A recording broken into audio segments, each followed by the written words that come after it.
Alors, bonjour à tous. Je ne vois plus personne dans la salle d'attente à ce moment-ci. Alors, nous allons pouvoir débuter.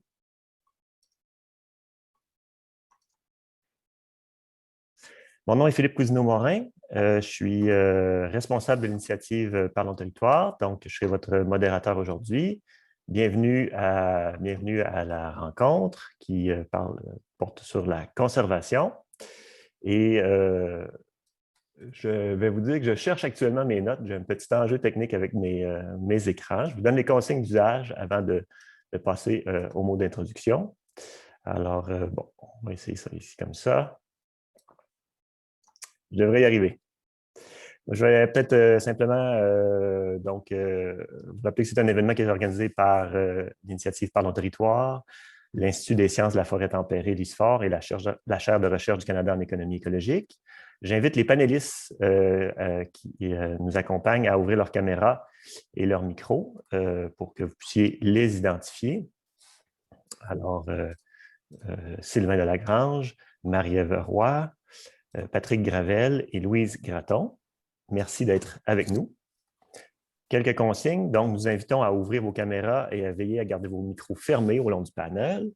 Vous pourrez nous faire part de vos questions et commentaires à l'aide de l'outil de conversation de Zoom qui est dans le bas de votre écran. Mais effectivement, pour la période de questions, on vous invitera également aussi à utiliser la fonction « Lever la main », puis nous allons prendre les tours de parole à l'écran. Je vous rappelle que l'événement d'aujourd'hui est enregistré et sera diffusé. Alors, pour l'introduction, je vais passer la parole à Jérôme Duprat, qui est professeur à l'Université du Québec en Outaouais et titulaire de la chaire de recherche du Canada en économie écologique, pour quelques mots d'introduction. Alors, Jérôme, c'est à toi. Merci Philippe, bonjour tout le monde, bonjour de la Terre. Alors, un grand merci d'être ici présent pour ce panel sur la conservation. Donc, d'entrée de jeu, je vous dirais que cet événement est enregistré et sera diffusé là, via les sites et réseaux de Parlons Territoire, de l'ISFOR, de la chaire et de l'UQO. Donc, si vous appréciez le moment, ne vous gênez pas pour le propager à d'autres qui seraient intéressés par cette thématique. Donc, ce n'est pas un pur hasard si cet événement se tient aujourd'hui, dans ce 51e jour de la Terre. Donc, c'est un moment, évidemment, où une fois dans l'année, nous célébrons la Terre, toute sa fragilité, sa beauté, mais c'est aussi, je pense, c'est un moment où on peut collectivement poser un constat, et je n'apprendrai rien à personne ici en vous disant que nous sommes dans une ère de changements globaux, hein, où on doit jongler avec des pressions globales, mais qui se cristallisent aussi dans des réalités locales que sont les changements climatiques, l'effondrement de la biodiversité, la pollution systémique, la surexploitation de nos ressources naturelles, des espèces invasives. Donc, c'est vraiment un contexte explosif qui nous demande d'être sérieux dans nos réflexions et innovants dans nos réponses. Donc, évidemment, les impacts de ces pressions-là, elles se font sentir autant pour l'humain dans des perspectives de santé, de bien-être, d'inégalité, de justice environnementale, mais également pour la biodiversité, les écosystèmes, le territoire. Il y a plusieurs façons de répondre à ces crises-là, des solutions technologiques, mais de plus en plus, on commence à réfléchir la nature comme une de ces solutions aux changements globaux, un excellent levier de réponse autant à la crise climatique, de la biodiversité ou de ces autres pressions-là. Donc, c'est un petit peu la direction, je crois, que ce panel donnera aujourd'hui sur comment on peut penser la protection du territoire, la conservation, non pas dans une perspective de cloche de verre, mais d'une articulation du territoire afin de répondre à cet enjeu du 21e siècle. Lorsque j'ai commencé, disons, il y a environ 2 décennies à m'attarder plus intimement aux enjeux environnementaux, le Jour de la Terre, c'était quelque chose disons, de sympathique, hein, où on avait une plantation dans une cour d'école, quelques citoyens, une manifestation, mais la résonance politique, économique, elle était anecdotique. Et je pense qu'aujourd'hui, pour ceux qui ont suivi l'actualité de la journée, avec le sommet climatique organisé par le président américain auquel participent de nombreux chefs d'État en renouvelant leurs engagements climatiques, jusqu'aux annonces faites à l'échelle du Québec sur le désir d'atteindre de 30 % de protection du territoire en 2030 et d'argent nouveau, Bien, je pense que c'est un signal positif qu'on doit y voir, que justement, cette conscience-là sur la fragilité de notre planète et l'importance d'agir aujourd'hui, eh bien, maintenant, c'est que c'est devenu un enjeu transversal dans toutes les sphères de la société, autant chez les individus, les citoyens, les plus jeunes, que dans l'action politique et économique. Évidemment, je pense que ces nouvelles-là qui sont annoncées, on doit s'en réjouir, mais notre rôle, comme et je vois ici, c'est des gens, des étudiants, des scientifiques, des gens dans des organisations environnementales, on a un rôle à jouer ici de vigie, de chien de garde pour à la fois souligner les bons coups, mais aussi amener les institutions, les décideurs à aller plus loin parce qu'on a besoin de solutions qui sont au diapason de la magnitude de la crise que nous traversons ensemble. Donc, c'est le point que je voulais faire en disant que cette discussion-là, elle est riche, elle sera riche et elle doit être répétée non seulement dans le cadre du Jour de la Terre, mais à tous les jours. Hein. On doit se rappeler que ces enjeux-là sont au quotidien, sont bien présents et se réalisent, se destinent à de multiples échelles.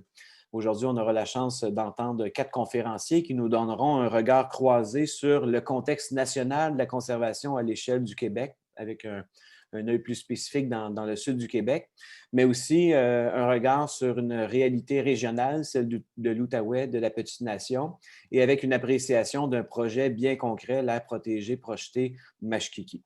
Donc, je voudrais remercier tout d'abord Philippe et toute l'équipe de Parlons Territoire, de l'Alliance Ariane, de nous avoir invités à joindre cette initiative, ce mouvement.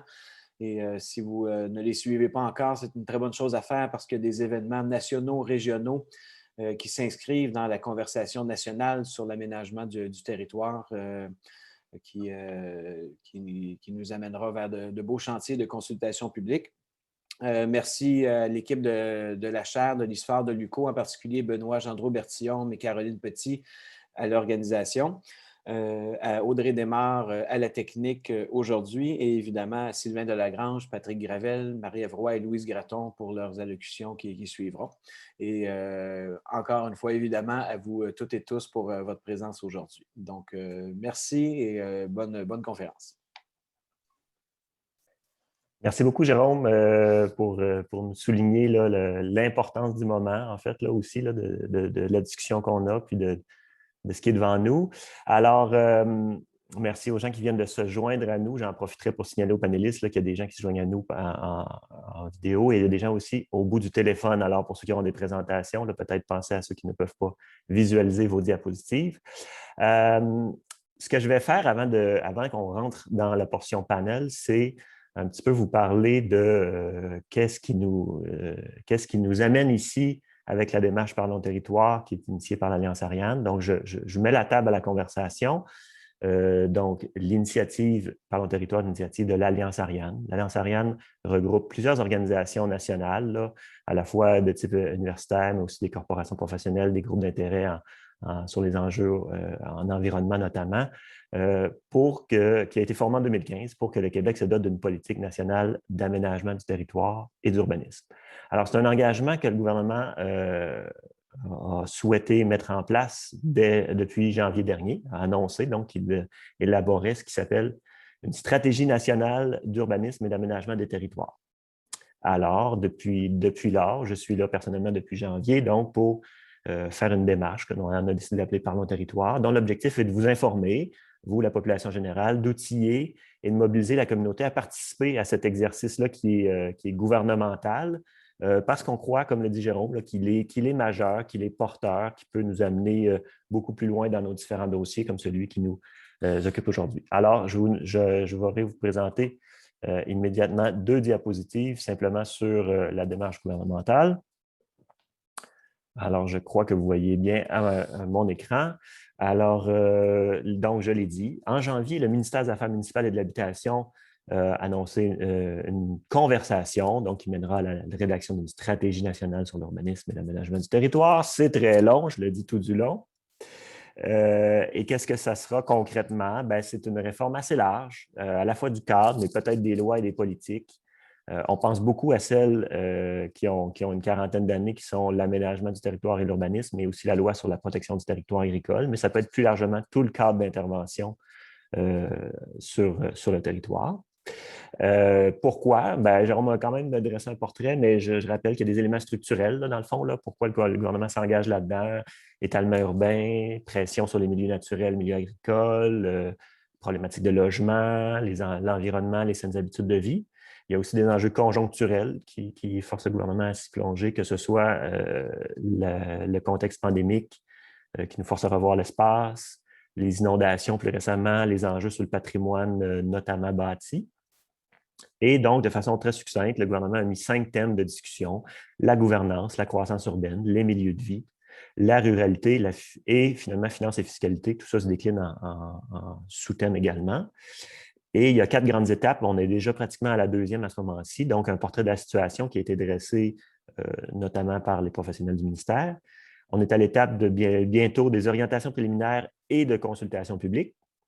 Finalement, la rédaction de la dite stratégie est prévue pour février 2022 au niveau des dates gouvernementales et sa publication en avril 2022. Alors, c'est le bon moment actuellement de tenir la conversation que nous avons et on y reviendra à la fin, mais il y a des mécanismes de consultation, dont une tournée régionale de la ministre des Affaires municipales et une grande consultation publique web, j'imagine, qui se tiendra à partir du mois de juin.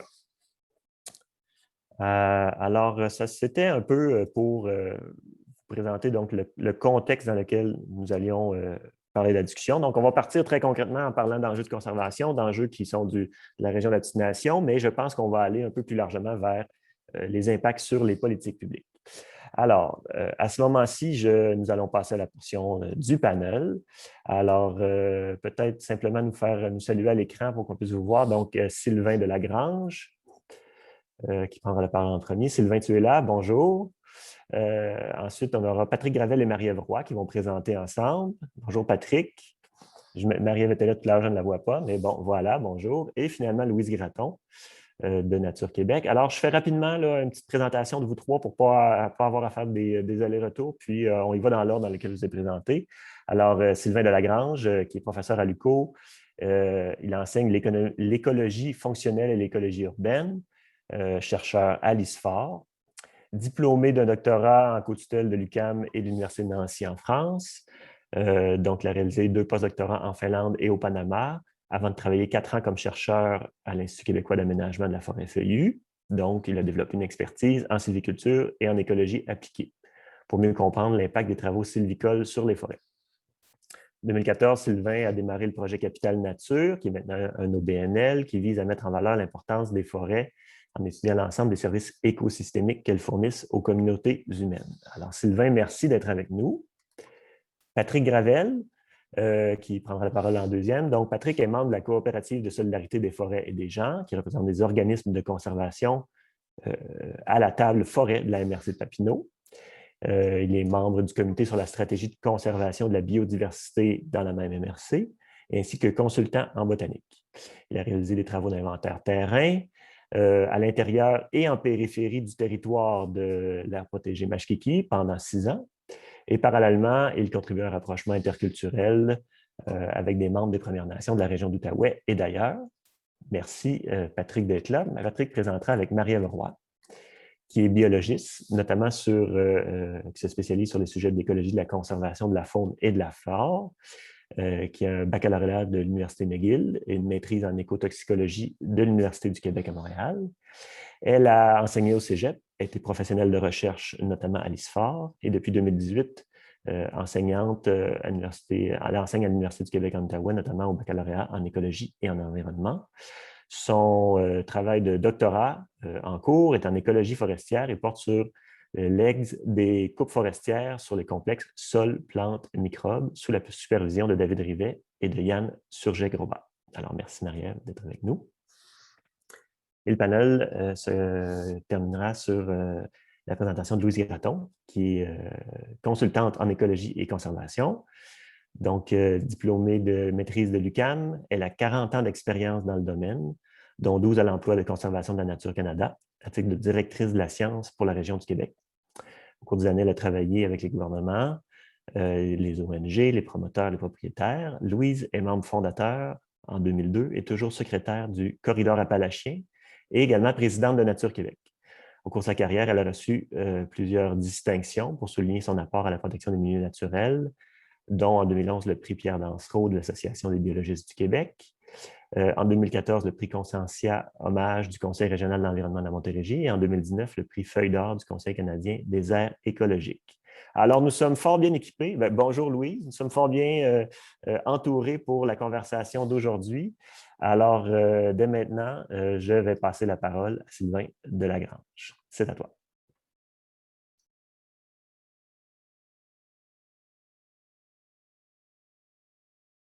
Moi, je ne t'entends pas, Sylvain. Est-ce que ton microphone est ouvert? Oui, ça y est. J'ai Parfait, eu un merci. problème d'écran moi aussi. Là, quand on en a trop, on finit par plus savoir où c'est. Merci beaucoup. Merci à tous d'être là. Est-ce que vous voyez bien la présentation dans le mode présentateur? OK, parfait. Donc, moi, je voulais vous faire un petit portrait du réseau des aires protégées du Québec. Ça a été beaucoup dans l'actualité ces derniers temps. Et je voulais rétablir quelques faits, aussi quelques chiffres, tout simplement pour pouvoir construire une conversation par la suite. J'en profiterai aussi pour parler un petit peu de développement durable, parce que je pense que c'est un peu l'un des sujets au cœur de vos actions. Et puis, revenir sur quelques principes de conservation et ensuite faire un portrait des aires protégées qu'on a en ce moment au Québec. Et puis après, je voulais ouvrir un peu la discussion pour les autres panélistes. Donc, ça, vous connaissez sûrement ce graphique-là, les acteurs du développement durable. Donc, il y en a tout un tas. Ils sont répartis dans 3 grands groupes, social, économie et environnement.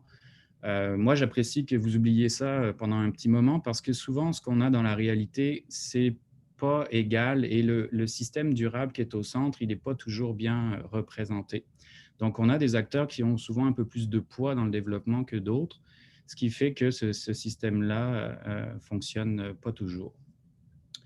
L'autre chose, c'est que j'aimerais rétablir un peu une vérité qui est que l'écosystème reste le socle. Quand on l'étudie et qu'on s'implique dans les services écosystémiques, on voit justement que ces écosystèmes rendent énormément de services aux communautés humaines et aux sociétés pour leur bon développement. Donc, si on repart sur cette base-là un peu, puis qu'on révise notre schéma du développement durable, moi, j'irais avec quelque chose qui ressemblerait un peu plus à ça, où on a nos services écosystémiques qui sont dans chacun de leurs groupes, là, le soutien des grands cycles, l'alimentation, l'approvisionnement, la régulation du milieu de vie et le bien-être au côté culturel et récréatif. Donc là-dessus, on peut asseoir des sociétés. Donc on peut avoir des sociétés en santé, en sécurité, qui ont des bonnes relations parce qu'elles récupèrent l'ensemble des services que les écosystèmes leur offrent. Et on diminue les inégalités, on diminue les injustices qui font que les sociétés sont un peu plus à même de fonctionner correctement. Et puis, j'aime bien mettre l'activité économique à l'intérieur des sociétés parce que souvent, elle ne devrait pas avoir trop à voir avec l'environnement, mais je dirais un peu à l'amusement que c'est une façon de se désennuyer pour les sociétés, d'avoir un petit peu d'activité économique, donc de l'insérer à l'intérieur des sociétés. Si on regarde ça de haut, ça donne un schéma du développement durable qui serait plus comme ça, où on a notre socle, ensuite de ça, on a nos sociétés qui s'y développent, et à l'intérieur des sociétés, on a notre économie qui se forme. Là où je veux vous emmener, c'est que dans ce schéma-là, il y a une petite portion là, que l'environnement n'a rien à voir avec le reste. Donc, c'est la portion qu'on peut utiliser en conservation. Et ça, vous allez voir, on utilise finalement quand même cette portion-là parce qu'elle va nous nourrir en processus et en biodiversité parce qu'elle fonctionne de son côté toute seule. Et après ça, elle peut nous donner tout un tas d'autres services. Le principe de conservation, c'est quand même un vieux concept qui est confronté depuis la nuit des temps au développement. Donc, on développe, on voit qu'on perd du territoire, on perd des processus, des mécanismes, des écosystèmes. Donc, en réponse à ça, on dit qu'il faut les protéger.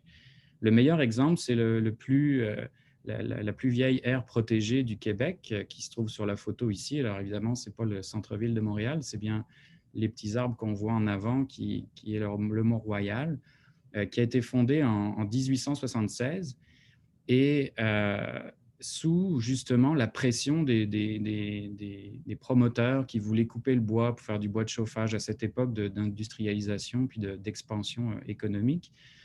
Et la population s'est levée et a demandé à avoir la protection du territoire.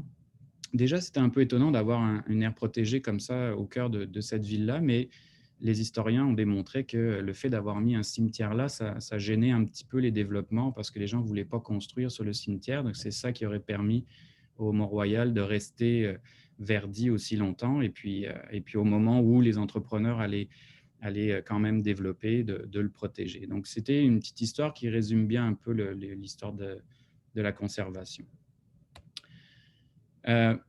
On peut s'entendre sur beaucoup de principes. C'est pourquoi est-ce qu'on conserve? Rapidement, c'est évidemment les services écosystémiques de haute qualité qui sont fournis par ces aires protégées-là.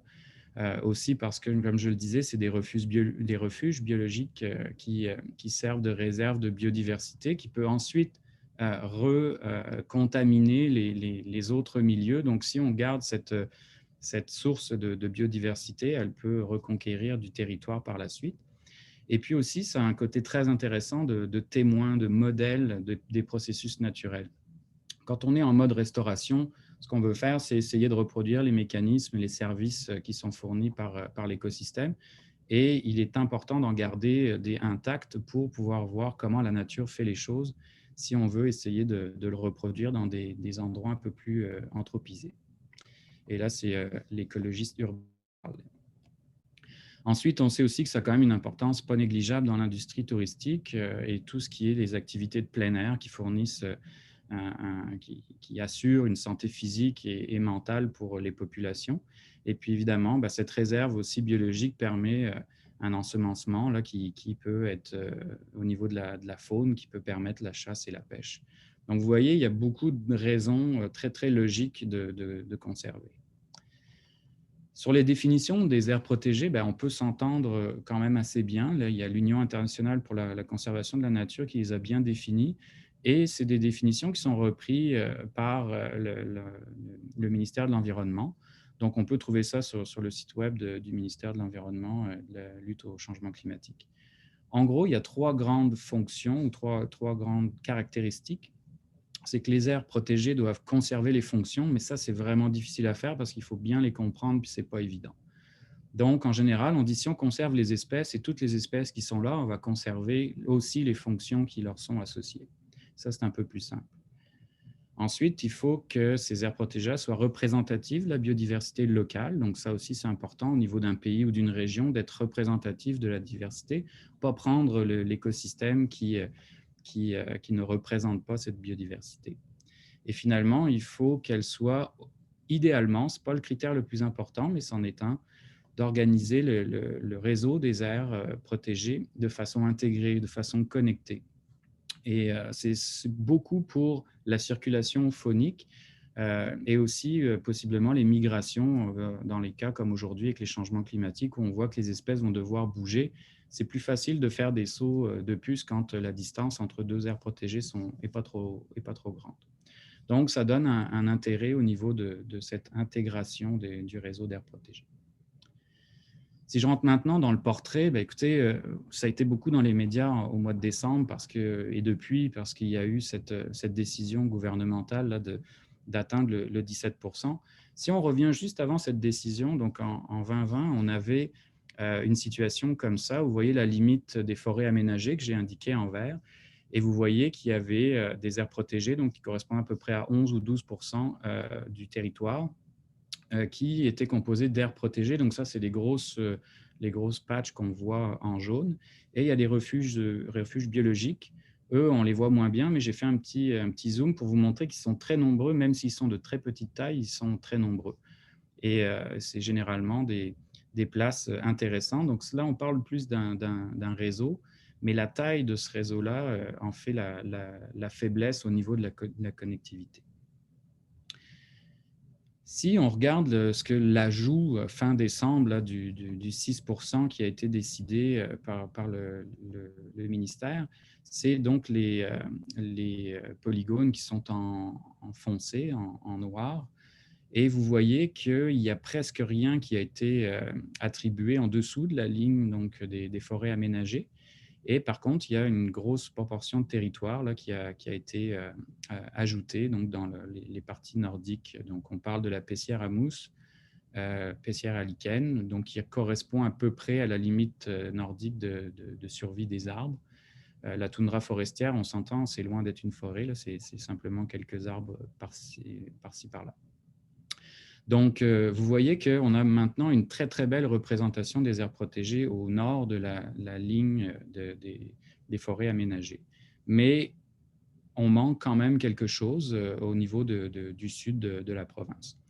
Bon coup à noter, il y a les aires protégées marines qui étaient demandées depuis longtemps et qui sont maintenant avec une belle représentativité, même si on peut toujours améliorer ça. Ce qui a été très décevant et ce qui a été beaucoup dans les médias, ça a été ces aires protégées non retenues. Donc là, je vous les avais en rouge. Vous voyez que le portrait est complètement inverse. On a des projets qui correspondaient à peu près à 1,2% du territoire québécois qui n'ont pas été retenus. Pourtant, ils avaient été développés en consensus avec le ministère lui-même pendant parfois 5 ou 10 ans. Là. Il y a d'autres personnes peut-être ici qui pourront en parler plus que moi. Mais c'était un consensus et ça représentait quand même beaucoup les territoires du Sud, les territoires habités.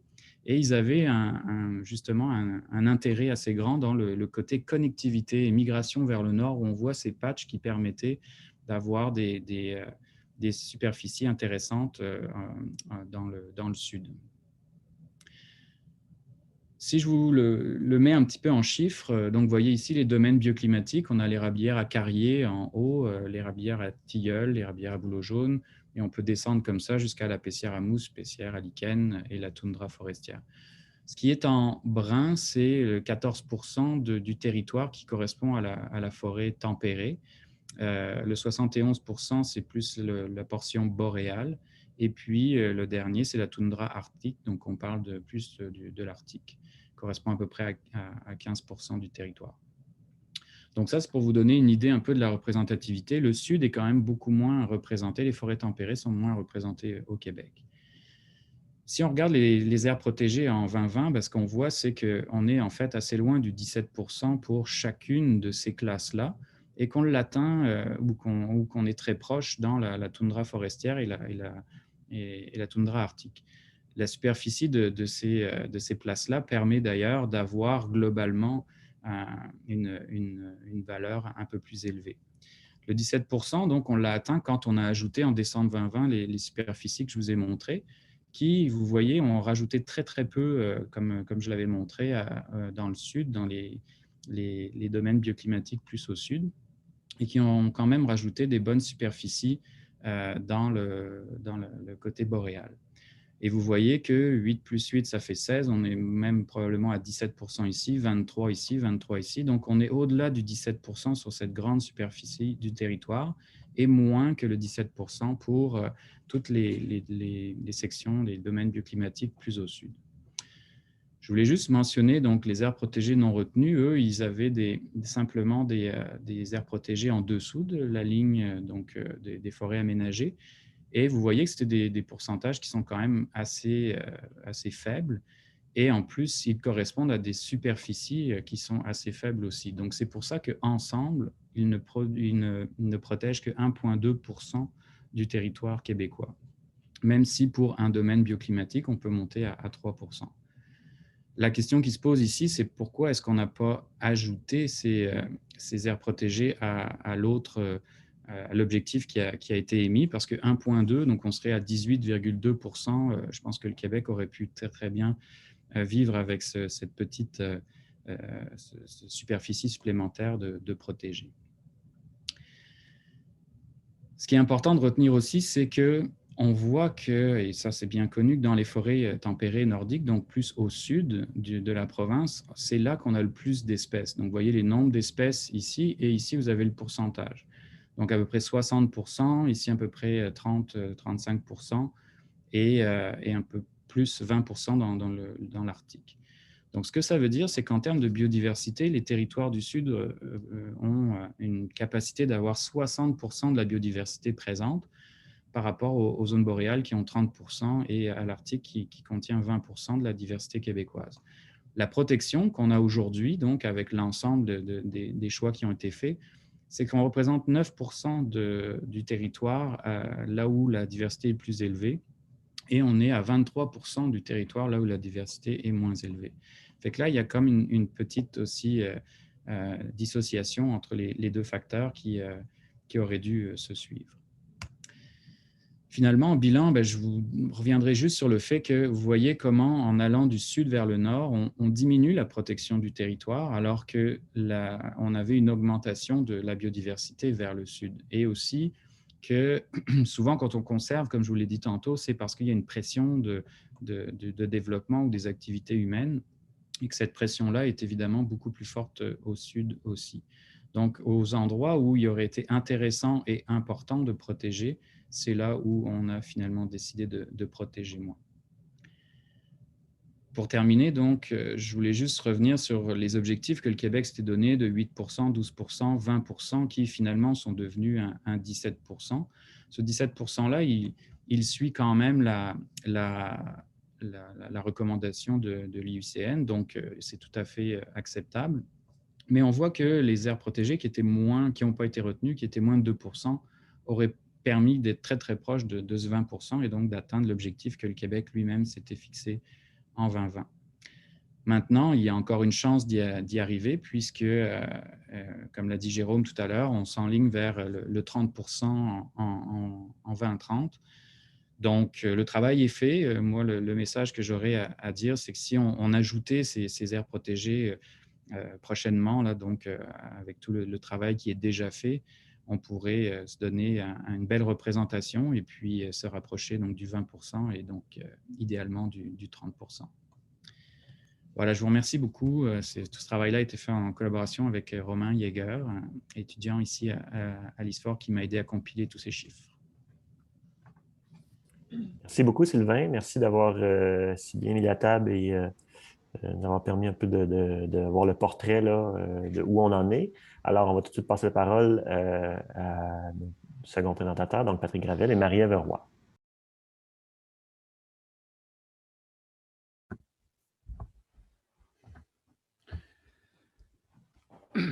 Marie-Ève va nous installer notre présentation.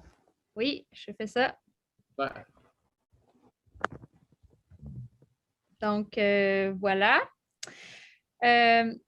Donc, on est un peu de pair avec Sylvain et on s'est un peu informé sur qui dit quoi. Donc, nous, on va continuer sur ce réseau-là, un peu des 83 aires protégées. On va aller... Oui? Je pense qu'on l'a comme ça. Si je peux me permettre, c'est ça, on a encore l'écran de Est-ce qu'à ce moment-ci, vous voyez l'écran de Marie-Ève qui est une carte donc blanche? Oui, avec là, c'est parfait. Bon, Marie-Ève, c'est à toi. Désolé. Merci. Ah, désolé. Alors là, vous avez la carte. OK, donc, en fait, on va parler un peu, vous voyez, Sylvain il a parlé du portrait global et nous, on va aller ici. Donc, je zoome. Et on va vous parler de l'exemple d'une de ces 83 aires protégées. Donc, on va aller vraiment plus sur le terrain, voir concrètement comment c'est formé, comment se forment toutes ces aires protégées avec une pensée pour tous les autres projets. Donc, nous, on va vous parler simplement de celui-ci qui est en Outaouais.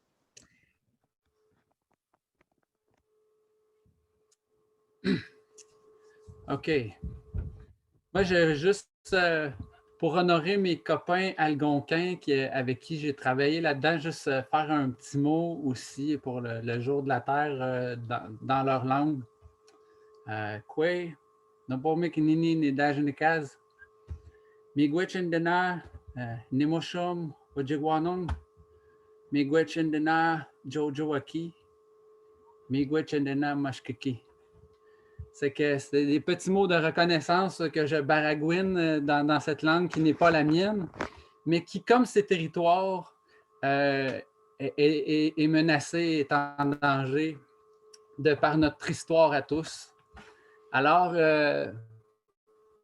Mashkiki, c'est un territoire qui est d'importance nationale au niveau de sa biodiversité, et qui est aussi un territoire que j'aime profondément, y ayant passé 6 années de ma vie à parcourir un peu les images que vous voyez là. Ça, c'est mon frère. Là. Vous voyez l'air de famille, c'est clair avec la photo.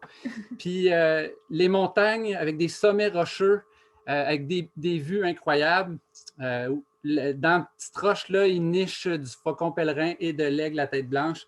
Et le lac Louise, et ce n'est pas celui-là en Alberta, mais c'est le lac Louise à côté du lac Ancoeur. Alors, on peut passer à la prochaine, Marie-Ève. Donc, pour les aspects écologiques de ce territoire, en fait, à l'échelle du Québec, ce territoire-là c'est un point chaud de la biodiversité. Des forêts anciennes, c'est-à-dire des forêts qui n'ont jamais été bûchées d'histoire d'homme, je me rappelle d'un article publié par Québec Science en 2001.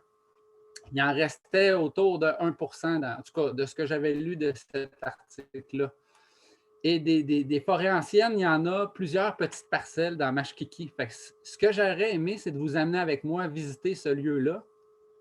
Mais je vous invite à imaginer des canopées très hautes avec des odeurs, puis des chants d'oiseaux qu'on ne retrouve pas ailleurs et une flore exceptionnelle avec un sol qui est, comment dire, il n'a pas été compressé, fait qu'il est tout mou. Tu te promènes là-dedans, en tout cas, puis il y a toutes sortes de chants d'oiseaux que je n'entendais pas ailleurs. Tout ça parce que c'est des écosystèmes qui sont rendus rares. Il y en avait plus à l'époque au Québec, mais maintenant, il y en a moins. C'est entre autres à cause de la géologie calcaire du sol qui est très rare dans le bouclier canadien. Parce que dans le fond, le bouclier canadien, c'est de la roche acide. Et là, on a une intrusion de roche calcaire qui fait en sorte que ce territoire-là est exceptionnel, en plus du fait que ça soit au sud. Tu peux changer de slide. Donc, on y retrouve une faune aussi qui est exceptionnelle, entre autres ce petit oiseau-là, qui se retrouve aux alentours de la forêt Mashkiki, pas nécessairement à l'intérieur, mais à gauche et à droite, elle a été vue par des ornithologues. Et un jour que je faisais de la botanique, j'étais assis sur un cap de roche devant le lac Saint-Six en mangeant ma sandwich et je vois un petit oiseau bleu qui vient s'installer sur une branche juste à côté de moi. Et je l'observe comme il faut, je regarde sa gorge, les lignes blanches sur ses ailes. Comme je n'étais pas ornithologue et que ce n'était pas mon mandat à l'époque, je n'ai pas pris de point GPS à ce moment-là, mais en dedans de moi, je suis convaincu que j'ai vu cet oiseau-là là-bas. Et j'ai fait des projets ensuite qui ont presque 15 coupes de cet oiseau au Québec et on le trouve à la limite ouest de l'aire protégée et à la limite est. On retrouve aussi 6 autres espèces d'oiseaux à statut précaire et la couleuvre à collier que vous voyez ci-dessous. On peut passer à la prochaine. Côté flore, là, c'est encore plus exceptionnel.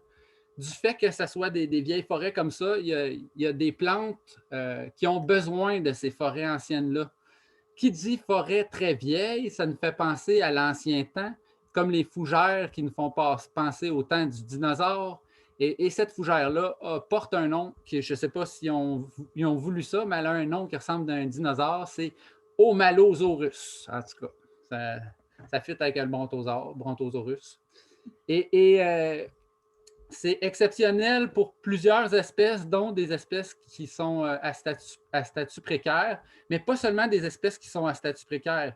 Il y a des espèces qui sont peu communes, il y en a plusieurs, dont le magnifique cypripède soulier, qui est un orchidée avec une grosse fleur jaune qui ressemble à un mocassin, et c'est d'ailleurs son nom algonquin, Wabikoni mocassin. Puis d'autres espèces qui sont protégées par la loi, c'est parmi les plus grandes populations au Québec. Donc, on parle d'un site là, qui couvre plusieurs espèces rares et plusieurs espèces menacées sur l'ensemble du Québec, sur un territoire relativement petit, mais assez grand pour dire que c'est des vieilles forêts sur 12 km de long et 3 grandes parcelles, moyennes parcelles de forêts jamais bûchées d'histoire d'homme. Je te laisse la parole, Marie-Ève. Ah non, ça, c'est un petit bout qu'il fallait que je fasse aussi. Mais il manque des petits bouts là-dedans. Hein? Y a-tu disparu? OK. La Convention sur la biodiversité, nous, on croit qu'elle n'a pas 100% été honorée parce que l'objectif premier de la Convention, c'est la conservation de la diversité biologique. Bon, il y a eu un rapport intérimaire qui disait que c'était bon d'avoir un chiffre de 17%, mais que ce n'était pas suffisant pour arrêter la perte de biodiversité. Donc, qu'est-ce que ça prenait pour vraiment protéger la biodiversité? Il y a tout un paragraphe de l'entente, celui d'en bas que vous allez voir, dans lequel moi, j'affirme que ça n'a pas été honoré par l'entente de Québec, c'est-à-dire que les zones qui sont particulièrement importantes pour la diversité biologique, c'est-à-dire les zones les plus au sud, oui, ceux où il y a du caribou forestier et du caribou de la toundra, elles sont importantes, mais elles ne peuvent pas à elles seules représenter l'ensemble des hotspots de la diversité du Québec. Ça, c'est clair. Vu qu'elles se concentrent dans le sud, on n'a pas honoré de protéger les zones qui sont particulièrement importantes. Et le réseau écologiquement représentatif, comme Sylvain l'a démontré, ça non plus, on n'a pas un réseau qui est écologiquement représentatif. Et le fait qu'il y avait des belles rivières qui partaient du nord au sud dans ce qui a été refusé aidait à ce que ça soit bien relié. Et ce que j'ai compris, là, c'est que les gens du ministère de l'Environnement, c'était un minimum ce qu'ils proposaient, ces 83 aires protégées-là. Eux, ils auraient aimé faire plus, mais même ça, ça a été refusé. Alors, on peut passer à la prochaine slide et je te laisse la parole, Marie-Ève. OK, donc c'était juste pour faire le lien un peu. Là, ici, on voit la carte de l'Outaouais. Donc, si on parle territoire Outaouais, en effet, il y a plusieurs projets qui ont été refusés, puis que c'est un endroit très riche.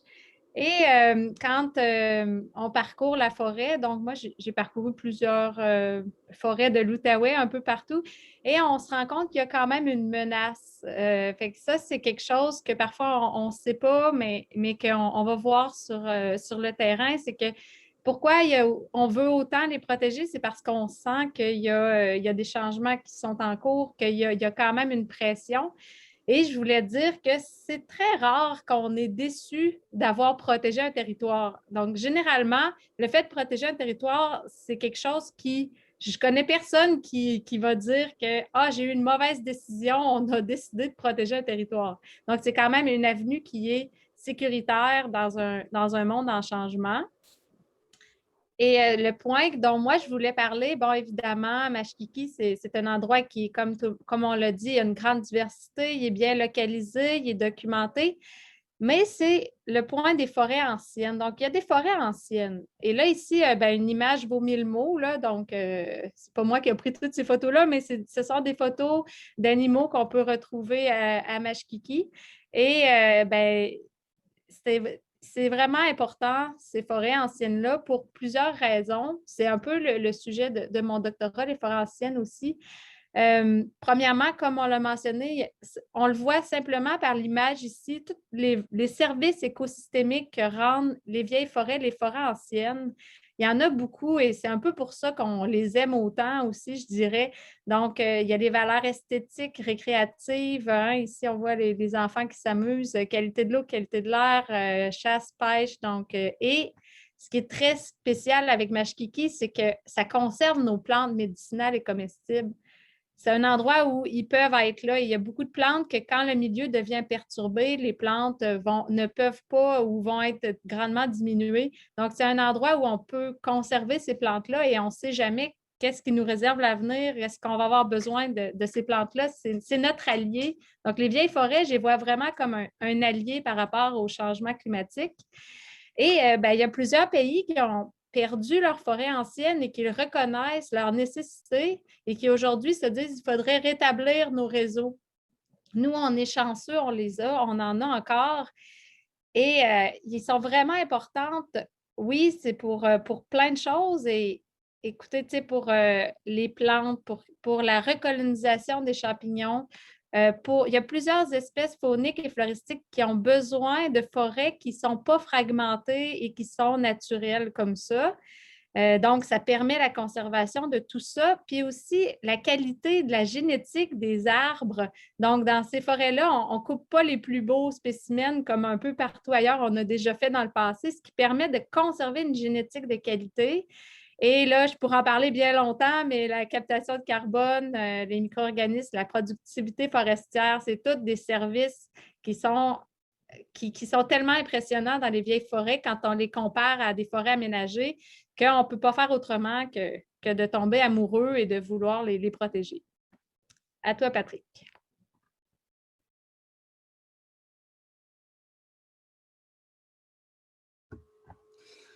Donc, l'aspect humain de la chose, qui est tout aussi important que l'aspect écologique, parce que ça a été tout un processus humain magnifique. C'est un des beaux projets du Québec qui est parti d'une volonté citoyenne.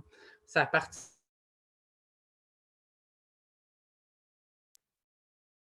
De mon côté, j'ai perdu Patrick. Je ne sais pas s'il va revenir avec nous.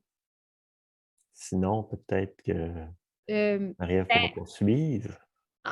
Oui, je ne serai pas aussi bonne que lui, mais en attendant, je peux quand même continuer. S'il revient, on va le OK. reprendre.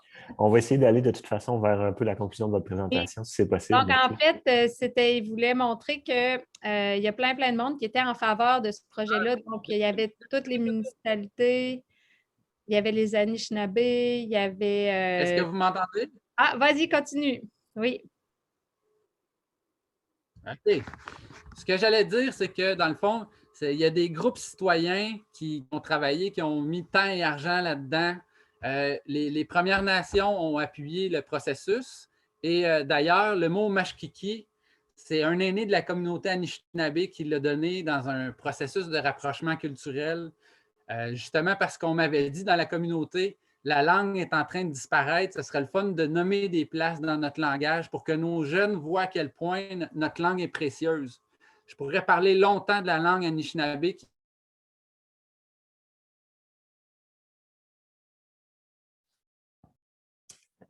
C'est malheureux, Patrick, qu'on te perde. Peut-être tu pourras couper ta caméra pour au moins garder le minimum de connexion. OK. OK. Je vais stopper ma caméra. Est-ce que vous m'entendez? On t'entend. Poursuis. Merci. OK. Je vais essayer de continuer. J'espère. Sinon, Marie-Ève, tu continueras à ma place. Qu'est-ce que tu veux?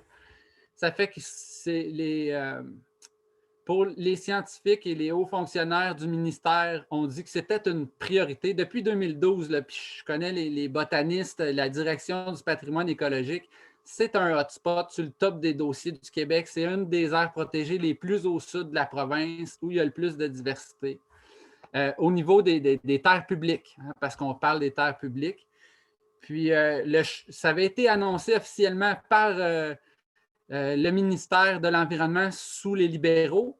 Donc, la population ne comprend pas. Là, ça nous a été officialisé. Puis là, tout à coup, les gens de la coalition à l'Avenir Québec enlèvent ça, mais sans nous expliquer pourquoi. Fait il y a une incompréhension et ça, ce n'est pas seulement dans Mashkiki, c'est dans l'ensemble du Québec que les gens ne comprennent pas, là, que ce soit à Péribonka, partout dans la province, les gens se mobilisent et ne comprennent pas la décision.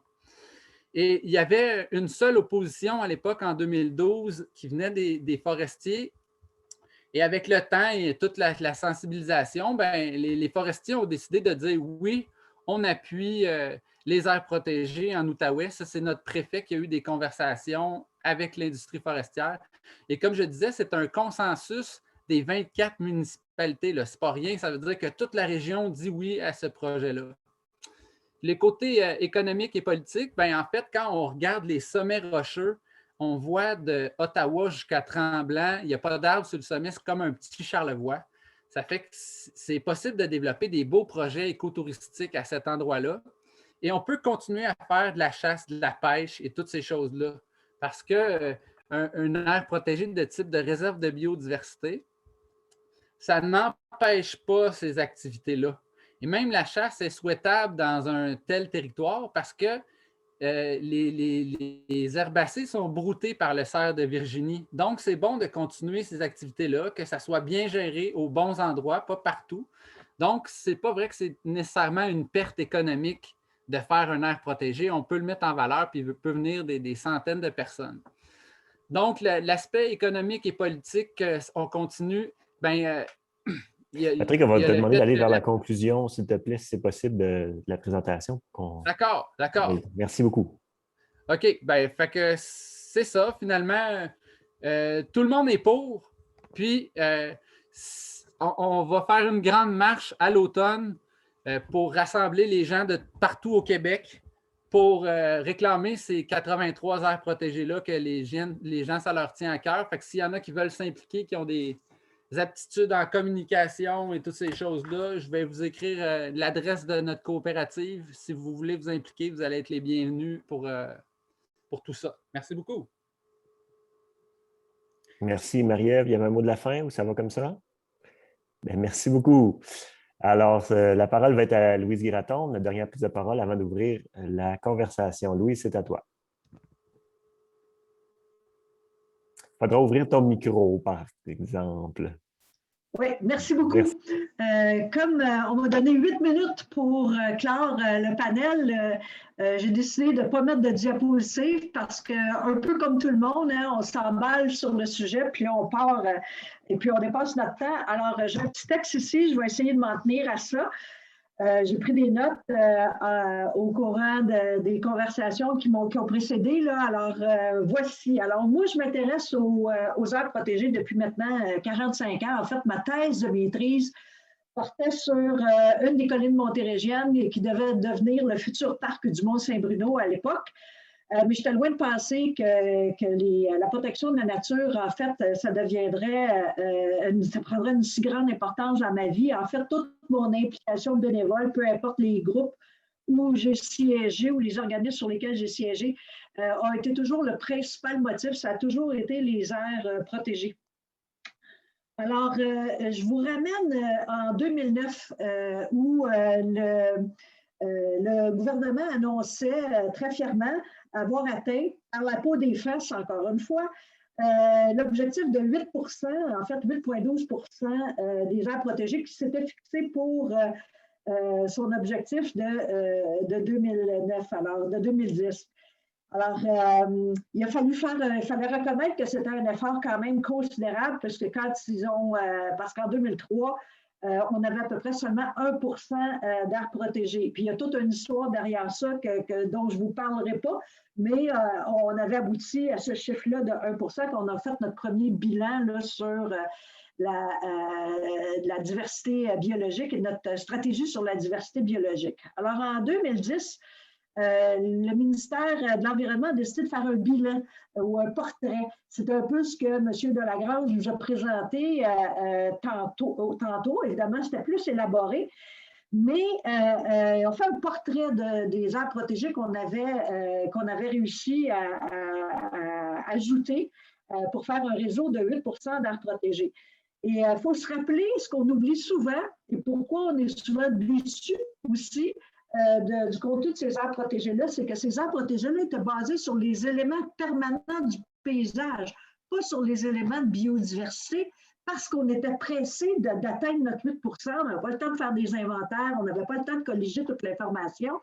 Donc, ces aires-là ont été choisies de cette façon-là. Ce qui n'est pas mauvais en passant, c'est un peu mettre, les Anglais appellent ça « put the stage in », puis après ça, si le milieu évolue favorablement vers des écosystèmes en équilibre avec les conditions du milieu, bien, on peut se retrouver avec des aires protégées intéressantes. Mais il reste que, quand on a fait ce bilan-là, on s'est rendu compte qu'il y avait plusieurs ombres au tableau. On peut féliciter le ministère quand même d'avoir fait un portrait objectif de ces résultats.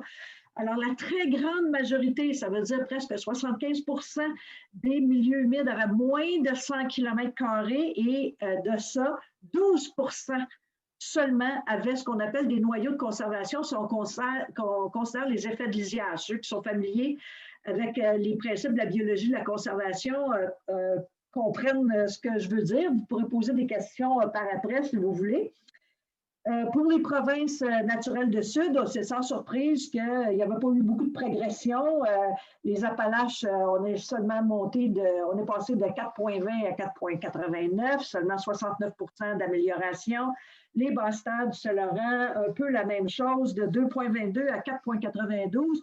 Mais ce bond-là a été de 2,7 qui n'est pas beaucoup encore, a été fait parce qu'on a ajouté des aires de concentration d'oiseaux aquatiques qui, en fait, correspondent à des portions du fleuve Saint-Laurent où on retrouve 50 individus d'espèces de sauvagines au kilomètre. Donc, ce n'est pas les grands chars en termes d'aires protégées, mais on était quand même content d'avoir atteint notre 8 %.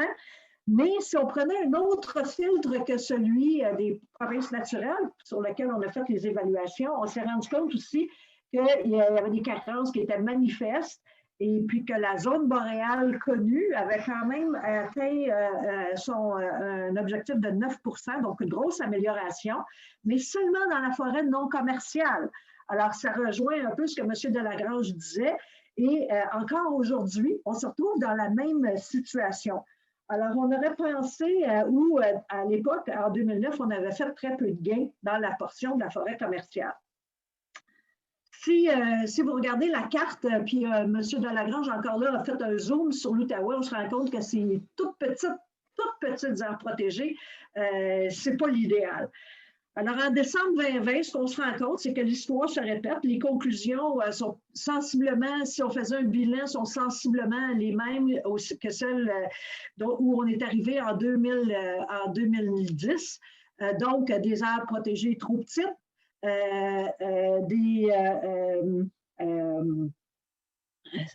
et puis, on a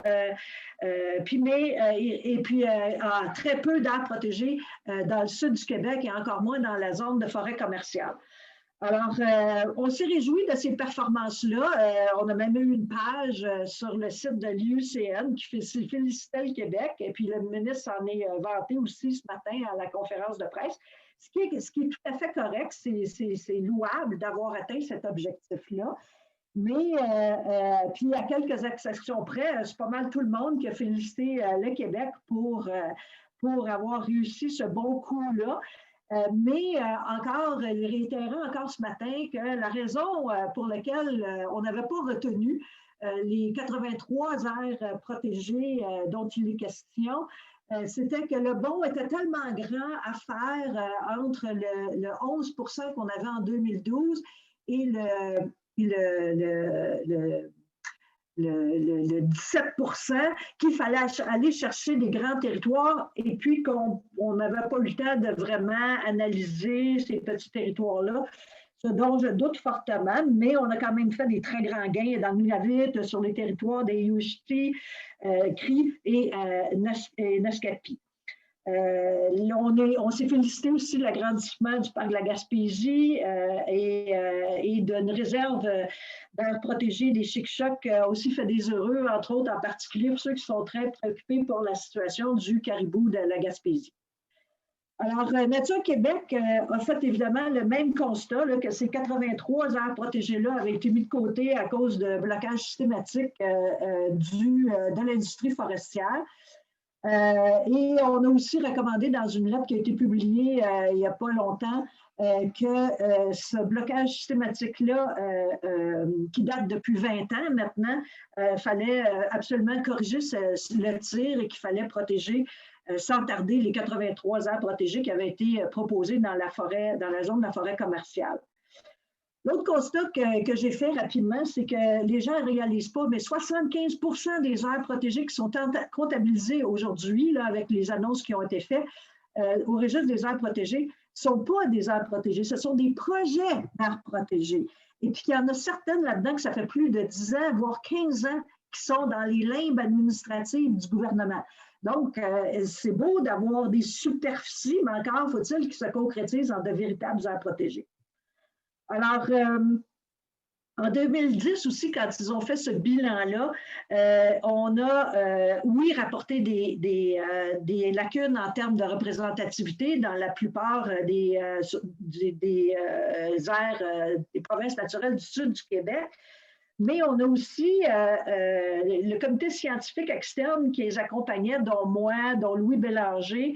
On faisait aussi, on avait demandé de faire un peu une excursion là, pour évaluer pas seulement la représentativité, mais la fonctionnalité de ce réseau-là, si on se basait sur les critères de la biologie de la conservation. En particulier sur la taille, l'intégrité, la connectivité des aires protégées. Alors, notre objectif, c'est qu'on voulait mettre la table pour la prochaine passe, donc le prochain objectif de 17 pour qu'on tienne compte de ces éléments-là. Alors, on est forcé de constater, puis vous l'avez dit d'ailleurs avant moi, qu'on n'a pas retenu ces leçons-là, en tout cas pas pour le sud du Québec.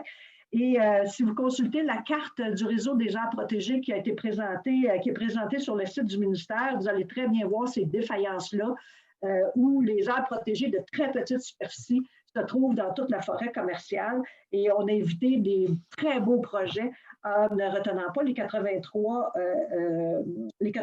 sites dont on parlait. On sait que la 15e réunion de la conférence des parties de la Convention sur la diversité biologique va se rencontrer. La rencontre a été reportée de 2020. Elle va supposément se réaliser au mois de mai, puis que de nouveaux objectifs vont être fixés. Les pays de l'ONU, les pays membres de l'ONU ont endossé l'objectif de 30 à la fois pour les zones terrestres et les eaux intérieures et 30 pour les eaux marines. Le Canada, en septembre dernier, il a annoncé en grande pompe qu'il atteindrait 25 des terres et des océans protégés en 2025 et 30 en 2030. Et tantôt, on a, parce que les juges essentiels, ça c'est important de les dire, c'est écrit au maintien de la biodiversité, mais aussi à la séquestration de carbone. Donc, on rajoute ces fonctions écologiques-là qui sont extrêmement importantes pour la protection, pour la lutte au changement climatique. Au Québec… Louise, on va aller vers la conclusion, s'il vous plaît. Oui, on espère que le Québec va emboîter le pas.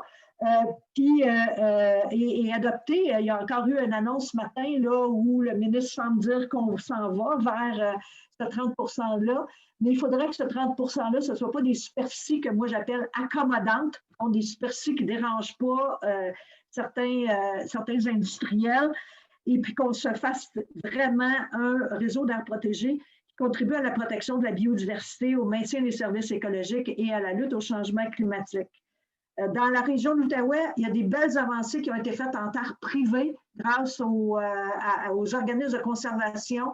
Il y a les MRC Papineau, les MRC d'Argenteuil qui proposent des choses extrêmement intéressantes qui devraient inspirer la conversation autour de l'aménagement du territoire que se propose de faire la ministre Dufour de la forêt, pardon, et on espère qu'avec les conférences qu'organise Parlons Territoire, ce sujet-là de comment on doit occuper le territoire dans le futur pour le bien-être des collectivités sera en haut de la page. Je vous remercie. Merci beaucoup, Louise. Alors, merci à tous les présentateurs. C'était fort riche. On va passer à la période de discussion. Ce qu'on vous propose pour aujourd'hui, effectivement, donc, oui, de les mettre dans l'outil de conversation, mais de les prononcer vous-même à l'écran là, en utilisant la fonction lever la main là, qui se trouve dans les réactions, là, si votre logiciel est en français. C'est réactions au bas de l'écran de mon côté. Puis, on va prendre quelques questions parmi vous avant de repasser la parole aux panélistes.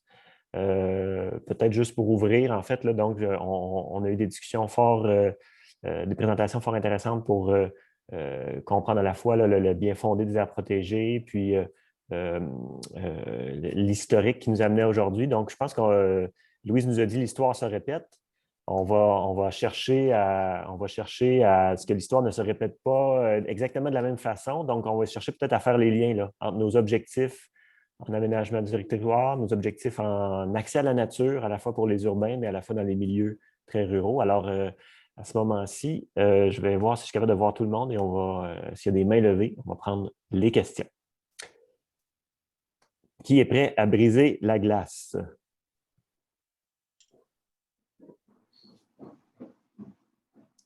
Alors, je sais qu'il y avait Brice qui avait une question. Est-ce que tu veux la dire toi-même à l'écran?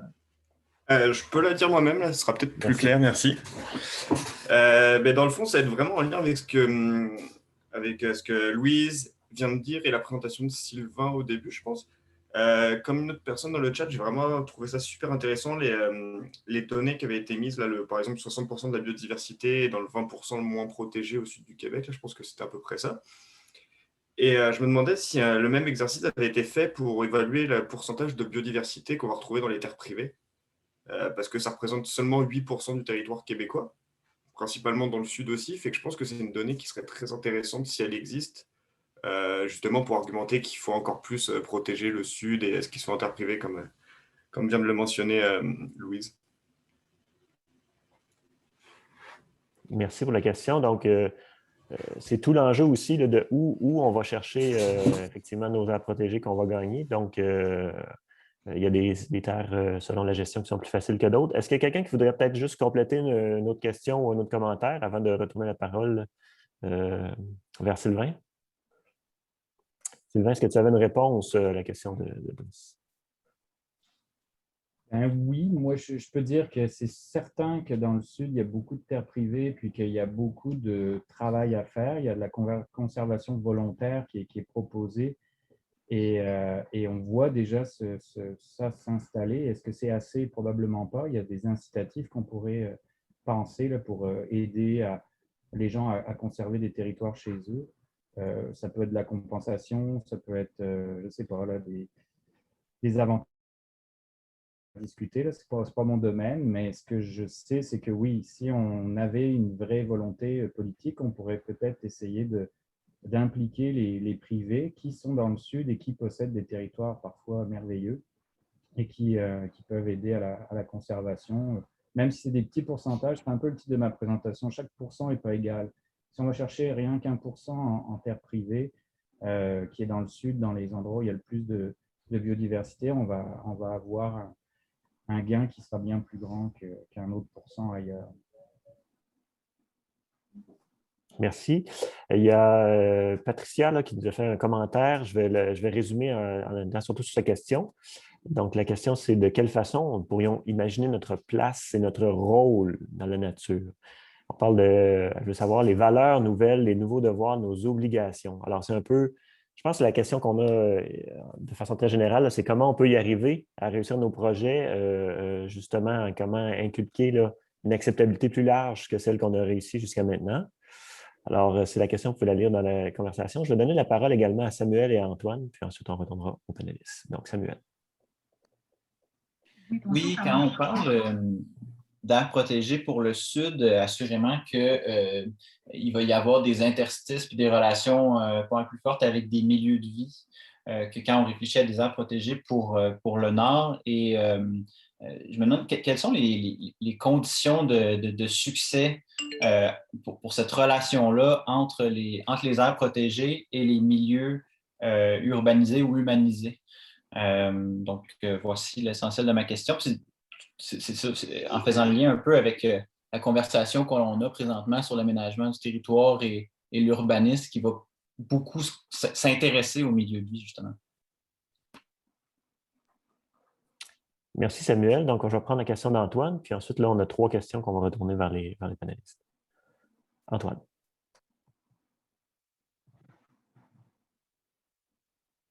Il faudrait ouvrir le micro, s'il vous plaît.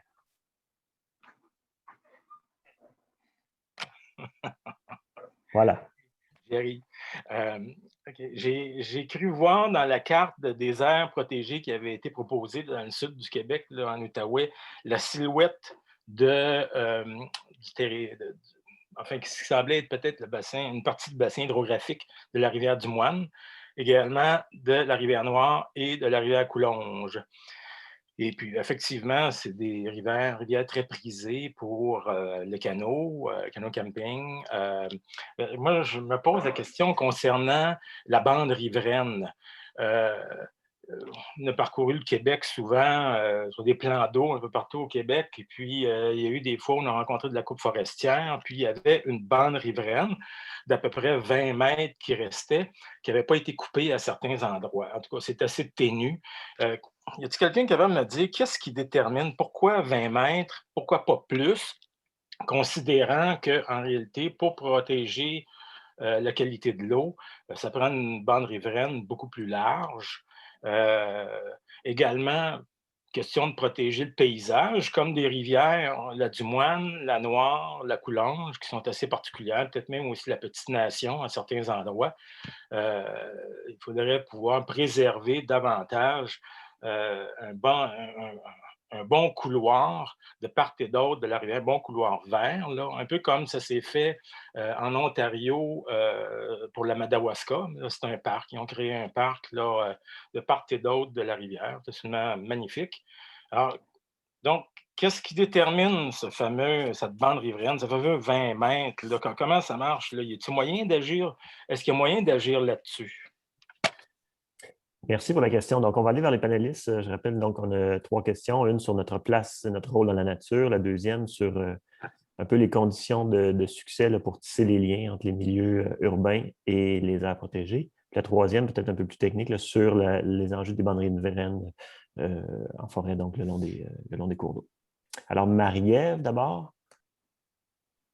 Ben oui, j'aurais une réponse pour les 3 en même temps. C'est ambitieux. Donc, je vous dirais que, par exemple, à la MRC Papineau, il y a eu un intérêt par rapport aux aménagistes et aux bandes riveraines dû aux valeurs communes des gens. Les gens se sont dit, il y a un comité, puis les gens avaient un intérêt ensemble pour conserver le paysage. On s'est dit, en sachant où protéger, on s'aide à savoir où pas développer. Puis après ça, ça fait moins de conflits. Donc, en fait, c'est la MRC qui a pris en charge de se faire un comité avec les aménagistes du territoire, OK, pour déterminer des endroits qui seraient vraiment intéressants à protéger. Donc, ça vient du milieu, vraiment. Ça, c'est une formule, selon moi, qui est gagnante, c'est que ça vienne de l'ensemble des acteurs et qu'on puisse mettre une loi. Et pour répondre à Antoine, au travers de tout ça, c'est que ce n'est pas une loi, c'est une réglementation, là, mais si ça passe au schéma d'aménagement, ben là, on vient de gagner quelque chose. Il peut y avoir des bandes riveraines. Nous, là, à la MRC, il y avait beaucoup de corridors riverains qui étaient très intéressants pour la conservation. Et c'est en cours, hein, on ne l'a pas fait. Mais l'objectif, c'est d'avoir des bandes qui vont être plus larges là, que 20 mètres. Et ce n'est pas nécessairement 20 mètres partout, mais il y a moyen de mettre une protection plus stricte sur une beaucoup plus grande largeur dans certaines portions importantes. Et pour vous dire, pour la rivière, les rivières, c'est effectivement Dumoine, Coulonge et la rivière Nord. Et effectivement, il y a des endroits où il n'y a pas beaucoup entre l'eau et de terre, entre les terres bûchées et l'eau. Là, des fois, c'est très restreint. Fait que j'ai constaté la même chose. Là. On voyait les tortues des bois qui s'en allaient direct vers l'autoroute se faire frapper, l'autoroute de chemin forestier, je veux dire. Donc, je pense que passer par la volonté commune, c'est vraiment important. Sylvain? Moi, j'irais aussi, là c'est le professeur en écologie urbaine qui va parler, mais on voit que les problèmes d'urbanisation ou d'harmonisation de territoire, quand on est proche des villes, ça fait appel à d'autres sciences comme celle de l'urbanisation, de l'architecture. On peut développer une densification qui va faire en sorte que on peut répondre à nos besoins de développement ou d'habitation sans nécessairement aller avoir une empreinte plus grande sur le territoire, donc éviter l'étalement. Puis l'autre chose que je répondrai à Samuel, c'est aussi qu'en général, c'est justement ces petits bijoux comme le Mont-Royal ou d'autres qui sont vraiment proches et que les gens voient dans leur quotidien qui font en sorte qu'ils veulent les protéger. Donc, en fait, protéger même souvent des territoires qui sont proches des villes, ce n'est pas si compliqué. Les dernières petites forêts boisées qu'il y a à Gatineau sont tous en ce moment défendus par des associations. Il y a vraiment un soutien en arrière. Donc, je vois comment ces petits joyaux-là, proches des villes, peuvent avoir du soutien parce qu'on les voit. Et même, ils peuvent y aller en général. Il y a la forêt bouchée à Gatineau, où il y a à peu près 150 chiens qui passent tous les jours avec leur maître là-bas. Le jour où quelqu'un a dit on va développer, puis on va faire quelque chose avec ça, tous les promeneurs de chiens capotaient à savoir comment ils allaient faire pour promener leurs chiens et ils ne veulent pas perdre cette forêt-là qui n'est pas exceptionnelle, mais qui rend un service fondamental parce qu'elle est plus proche des villes. Donc, son importance est encore plus grande. Merci, j'ai vu Patrick et Louise là, qui voulaient répondre également. Oui, en fait, je suis interpellée par les trois questions de l'implication, comment est-ce qu'on s'implique, ou quelle est notre place là-dedans, puis la question des bandes riveraines, la question de Samuel sur le milieu urbain. En fait, ce qu'on voit, c'est qu'on a un sérieux problème. Pendant des années, on a aménagé le territoire. Moi, je disais ça avec du papier blanc et des lignes bleues. Il n'y avait pas de nature en dessous. Il n'y avait pas de plantes, il n'y avait pas de milieu humide, il n'y avait pas de forêt, il n'y avait rien. On décrivait des lots, puis on les construisait indépendamment de ce qui se retrouvait sur le territoire. Donc, on vit avec un peu cet héritage-là, mais il n'est pas trop tard pour rajuster le tir. Maintenant, il faut maintenant exiger que tous les schémas d'aménagement, tous les plans d'urbanisme soient faits sur la base d'une bonne connaissance du territoire. Et tous les outils, je viens de travailler sur un projet là, qui est dans le cadre des corridors écologiques qui est parrainé par Conservation de la Nature Canada. Là. Je viens de faire l'inventaire de toute la réglementation municipale et de tous les exemples, dont certains sont tirés d'Argenteuil, entre autres, tous les exemples et les possibilités que nous offre la réglementation municipale pour protéger ces milieux-là. Quand on parle de compensation, je viens de travailler sur un projet avec l'Union des producteurs agricoles pour compenser les agriculteurs pour élargir leurs bandes riveraines. Le problème, alors en terre privée, c'est une question d'argent, c'est une question de compensation. Les incitatifs existent. On a fait des gains formidables, certains groupes de conservation sur des portions de territoire. Donc, il faut continuer cette affaire-là. Mais, et puis l'annonce ce matin du ministre Charette d'ajouter des argents pour la protection en terre privée, ça a été très, très bien reçu.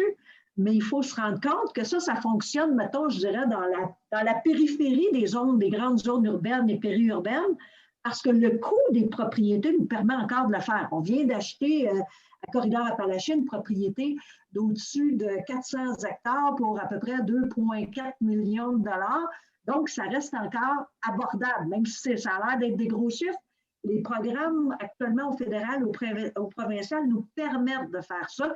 Ça prend juste plus de joueurs sur le terrain pour en faire plus, là. Alors, c'est ce qu'on essaie de développer en ce moment avec le réseau des milieux naturels protégés puis plein d'autres groupes qui sont sur le territoire. Mais quand on se retrouve en zone urbaine où l'acquisition d'une seule propriété, c'est tout le budget pour 3 ans du ministère, on se rend compte qu'on n'y arrivera pas. Et puis les besoins que vient d'exprimer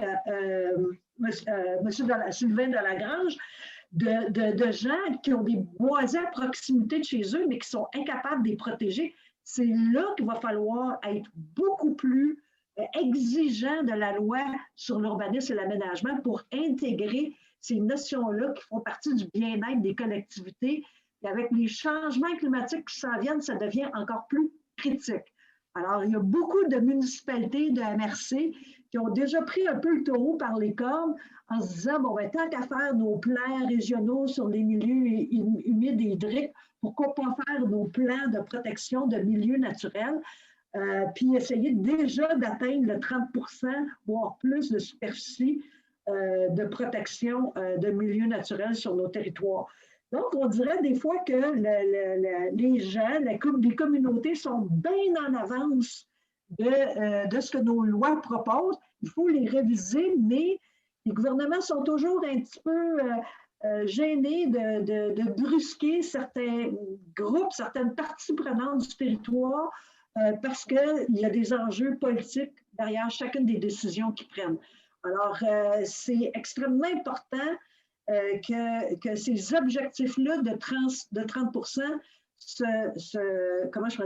transgressent le seul objectif du ministère de l'Environnement sur ces terres, de faire d'atteindre 30% sur les terres publiques, entre autres la zone de forêt commerciale, mais aussi il faut que ça transgresse au niveau des terres privées, au niveau de l'occupation du territoire.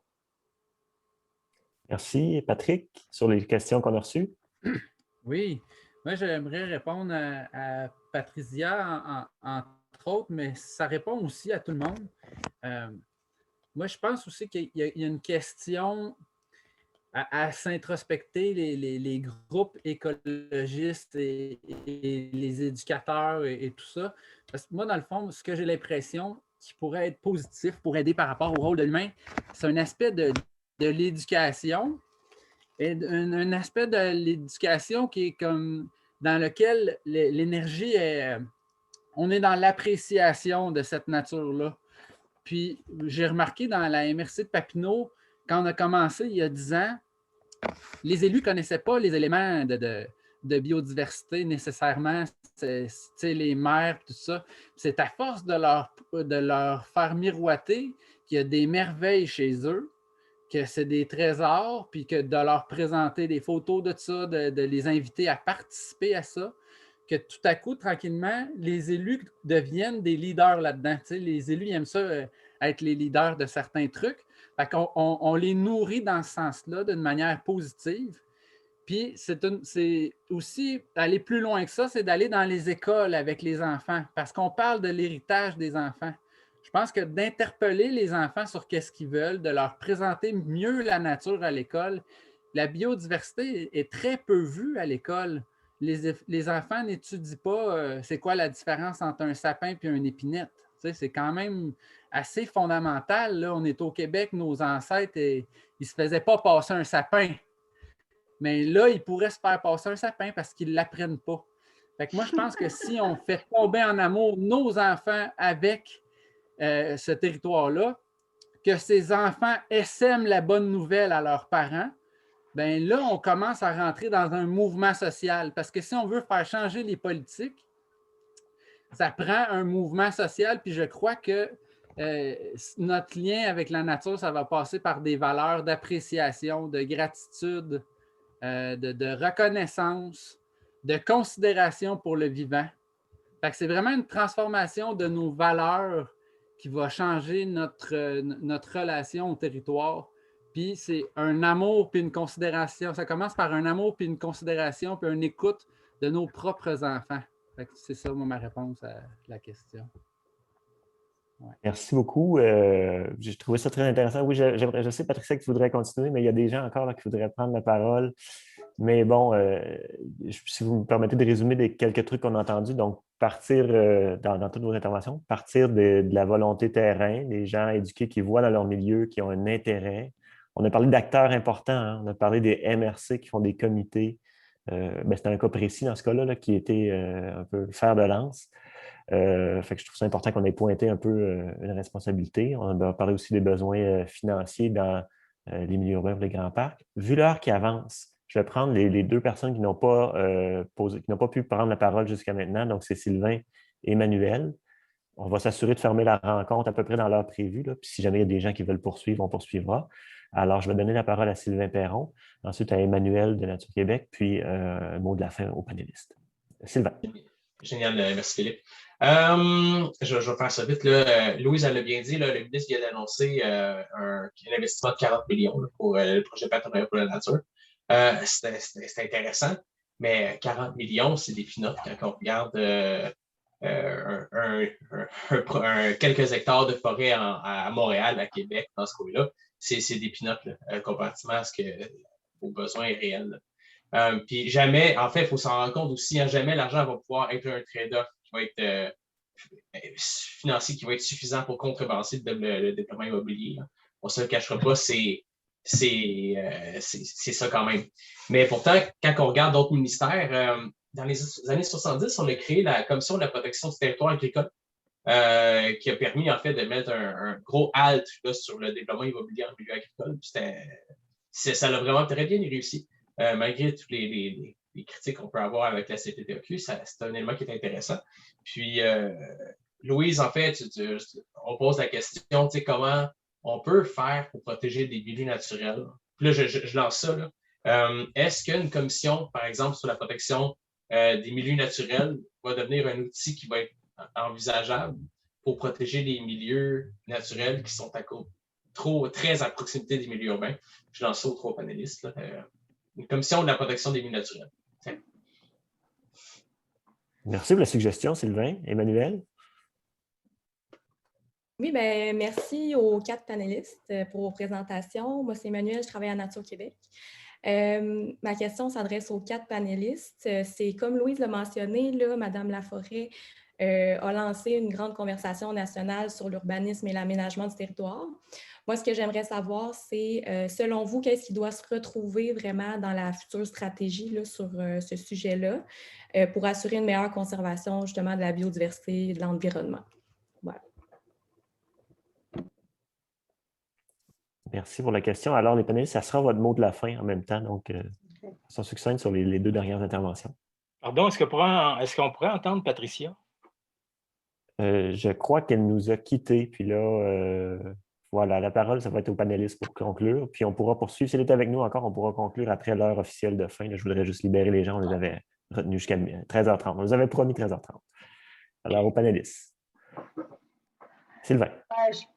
Oh, il y avait Louise. Bon, Louise et ensuite Sylvain. Je peux commencer. En fait, oui, ce n'est pas la première fois que je pense à la commission sur les aires protégées.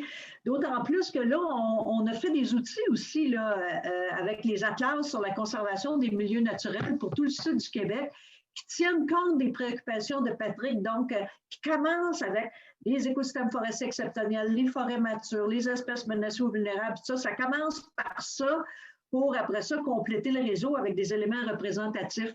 Donc, on a déjà ces outils-là, ça existe. Je comprends que le gouvernement en terre privée veut tout le temps que ça soit que ça soit volontaire, que les gens s'engagent volontairement dans la protection des milieux naturels.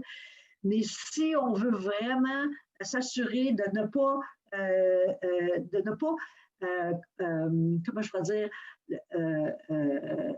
handicaper, si on peut utiliser ce mot-là, les générations futures à cause des mauvais choix qu'on va avoir faits aujourd'hui parce qu'on prend trop le temps de le faire, on veut être trop gentil, on ne veut pas perdre de vote, puis ça.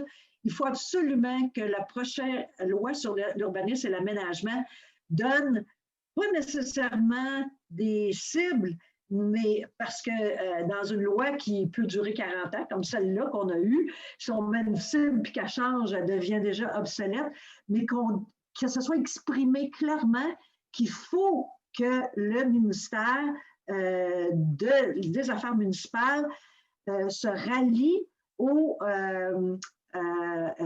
objectifs de développement durable du gouvernement du Québec. Il faut que ça soit clairement écrit. En ce moment, il y a un très bon article, s'il y en a, je peux mettre le lien dans le chat tantôt, qui a été produit par les Talbot et Boiral. C'est des gens qui travaillent sur l'administration publique, c'est des chercheurs de l'Université Laval. Et ils disent que c'est une aberration que le ministère des Affaires municipales n'ait pas d'objectif en matière de développement durable dans sa propre définition de ministère. Puis même si les autres en ont, c'est pour la plupart de la frime, là, c'est juste pour bien paraître, parce qu'en réalité, il n'y a rien qui est vraiment mis en œuvre sur le terrain.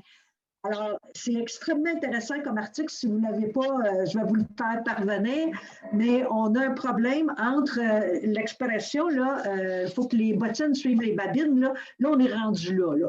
Alors là, il faut vraiment avoir des objectifs clairs, puis des obligations claires de faire comme la MRC Papineau a fait, comme la MRC d'Argenteuil, que je n'arrête pas de citer en exemple, a fait, parce qu'on a la capacité de le faire et que les citoyens sont rendus là. Oui, on parle comment l'acceptabilité sociale, puis ça, mais on serait surpris de voir à quel point les citoyens sont bien plus avancés que nous, bien plus avancés que notre gouvernement dans leur perception de comment on devrait occuper le territoire. Merci. Sylvain, un mot de la fin en réponse aux questions? Oui, c'est ça. Ben, je dirais que le mandat est copieux là, de savoir qu'est-ce qu'on doit faire là, pour l'aménagement. Mais moi, je finis mon dernier cours en écologie urbaine en disant que la réponse n'est pas nécessairement dans la bataille contre la conservation, Mais je reprendrai un peu ce que Marie-Ève avait dit tout à l'heure avec la MRC, c'est d'asseoir tout le monde puis de régler le problème en amont, c'est toujours meilleur. Le problème, c'est quoi? C'est l'étalement urbain, c'est la façon dont on construit nos villes, dont on construit nos maisons qui est un problème. On a des villes dortoirs où il y a des secteurs où tout le monde dort, s'accumule ici, puis il y a des grandes autoroutes qui vont aller nous emmener tous en même temps dans le centre-ville pour aller travailler. Il y a des quartiers un peu plus loin qui sont développés pour le commercial. Ça fait qu'on utilise beaucoup l'auto, qu'on a besoin de beaucoup de place pour ça. Il y a énormément de projets maintenant de nouvelles villes. Ça se passe beaucoup en Chine parce qu'eux, là-bas, ils ont les moyens de leurs ambitions, ils peuvent essayer des choses, mais ils développent des nouvelles villes avec des villes quartiers où les gens travaillent proches de là où ils résident. C'est des espèces de quartiers vivants où tous les commerces, les zones dortoirs et les zones de travail sont proches à l'intérieur même d'une circulation à pied ou en vélo. La place est faite dans ces villes-là pour les transports en commun et le déplacement pas en auto.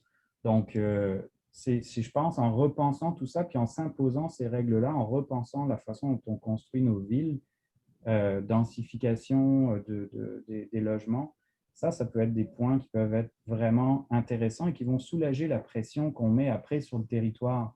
Donc, ça devient plus simple de dire aussi dans l'inclusion de ces territoires-là, on veut améliorer ou on veut agrandir une ville, ben on regarde c'est quoi la force qu'il y a, c'est quoi les territoires qui sont vraiment importants, les bandes riveraines, on va conserver tout ça et on va se construire des villes qui vont s'inclure, qui vont s'harmoniser dans le paysage, pas l'inverse. Donc ça, je pense qu'il y a quelque chose là, en revoyant un peu les règles d'aménagement, de construction des villes qui peuvent faire des grosses différences. Merci Sylvain. Alors, il est passé 13h30. Est-ce que Marie-Ève, Patrick, vous vouliez avoir un dernier mot? Je vais essayer d'être brève. Dans le fond, moi, je ne suis pas très bonne pour vous parler de politique ou autre. Là. Je suis vraiment plus en écologie. Mais ce que je pense, comme disait Mme Gratton, les gains, on va les voir quand ça va aller mieux sur le terrain. On va les voir quand on va... Pour moi, c'est que ces écosystèmes-là soient protégés, qu'on arrête le massacre des espèces à statut. Là. Donc, qu'on commence à voir quelque chose de positif. Et c'est un peu ça parce que même si on parle, il y a plusieurs choses qui sont mises en place, ça va être vraiment positif. Je crois que quand on protège quelque chose et que les gens voient une belle action, ça va leur donner beaucoup de force après pour continuer. Et au contraire, si le monde met énormément d'efforts pour la conservation et que tout ça est jamais pris en compte et c'est des années de travail pour rien, ça va démotiver les gens. Fait que je pense que faire des vrais gains terrain, ça va rallier vraiment les gens et que c'est une bonne chose. Et puis après, j'irai seulement là, dans... Il faut rester alerte et vigilant et ce serait important là, pour la question à Sylvain, d'avoir une force qui est transélectorale, OK? Donc, qui est à l'extérieur on change de politique et tout le temps. Et, par exemple, là, pour les mines, là, quelqu'un arrive et là, oups, une politique ici, ils veulent faire plein de mines et le paysage est détruit irréversiblement par une politique. Il faut qu'il y ait une force transélectorale pour ça et je ne sais pas, elle est où cette force-là, mais je pense qu'il a tout à fait raison d'être. Merci beaucoup. Patrick, un petit mot de la fin ou ça va? Moi, je viens d'écrire à Eric que je répondrai en privé. OK. Oui, Patrick. Moi, je veux remercier tous ces gens qui sont présents aujourd'hui en cette belle journée de la Terre pour s'intéresser à la conservation. Mais c'est ça. Puis aussi, j'ai une petite parole par rapport au ministre de l'Environnement ce matin qui disait quelque chose comme on a protégé au nord parce que c'était plus facile au nord de protéger parce que c'était du territoire public. Mais j'aimerais juste rappeler au ministre de l'Environnement que les 83 aires protégées qui ont été refusées étaient en territoire public. Et c'était dans le sud du Québec. Alors, il y a quand même une évidence là qu'il serait bien de rappeler au ministre qui peut-être qu'il n'était pas au courant que ces territoires-là étaient en territoire public et qu'il avait juste à signer au bout du papier, là. Mais c'est juste ça qu'il y avait à faire. Fait que c'est bon que les gens soient conscients de comprendre le portrait. C'était du territoire public dont on parlait, les 83 aires protégées. Merci beaucoup. Alors, on est allé très rapidement sur les questions qui ont été posées. On a effleuré beaucoup de sujets. Je pense qu'on a ouvert des conversations importantes. Je pense qu'on a fait des liens qu'on devra continuer à faire après la rencontre. J'ai aimé les mots de la fin de Sylvain entre l'enjeu de la consolidation urbaine, de la densification qui est à l'autre bout, arrête de mettre de la pression sur nos territoires naturels. On a eu des pistes de solutions intéressantes. Fait que je pense qu'on pourra continuer à les creuser de votre côté avec les ressources que vous avez apprises aujourd'hui et également dans nos autres rencontres de la série. Alors, juste pour conclure, déjà, je vais remercier tout le monde. Je vais remercier l'ISFOR et la chaire également pour avoir été co-organisateurs de cet événement. Je veux simplement vous partager une dernière diapositive, je ne sais pas quel mot que j'ai dit, mais sur des prochaines étapes, si vous voulez aller un peu plus loin, là, parce qu'effectivement, 1h30, c'était très court. Alors, la voici. Sur la stratégie d'urbanisme, allez consulter le site du ministère des Affaires municipales. Nous continuons à tenir des événements où on peut approfondir ces questions. Donc, notre prochain événement, c'est toujours en virtuel, mais c'est lundi le 26 avril pour la région de la Capitale-Nationale. La consultation citoyenne. Je pense que des bonnes idées qui sont sorties aujourd'hui de la pression citoyenne, la force transpartisane, devra s'exprimer, entre autres, dans une consultation là, que le gouvernement va ouvrir à partir de juin. C'est les dates qu'ils nous ont données et les documents devraient être disponibles sous peu. Puis continuer effectivement d'échanger, de parler territoire et je pense comme on l'a entendu, moi c'est l'autre chose que je retiens, donc vraiment de partir des forces citoyennes concrètes pour créer les alliances qui sont nécessaires là, pour aller gagner des projets en conservation et autres. Alors, tout ça est très, très, très résumé. Est-ce que, Jérôme, qui nous a ouvert la discussion, tu voulais faire un mot de la fin? Ça se terminerait là-dessus. Vous pourrez écouter l'enregistrement et le partager à vos amis qui n'étaient pas là aujourd'hui. Jérôme. Oui, je l'ai partagé dans la discussion. Ce sera très simple. Hein. Je voudrais, tout comme tu l'as fait, Philippe, remercier l'ensemble des intervenants, des gens qui ont participé à l'organisation. Je pense qu'on aurait pu passer toute la semaine à parler de ces enjeux-là. Alors, je vous invite à continuer la discussion, la conversation entre vous, entre nous et à travers les canaux qui sont à notre disposition. Merci et bonjour de la Terre à tout le monde. Alors, merci à tous. Au revoir. Au revoir.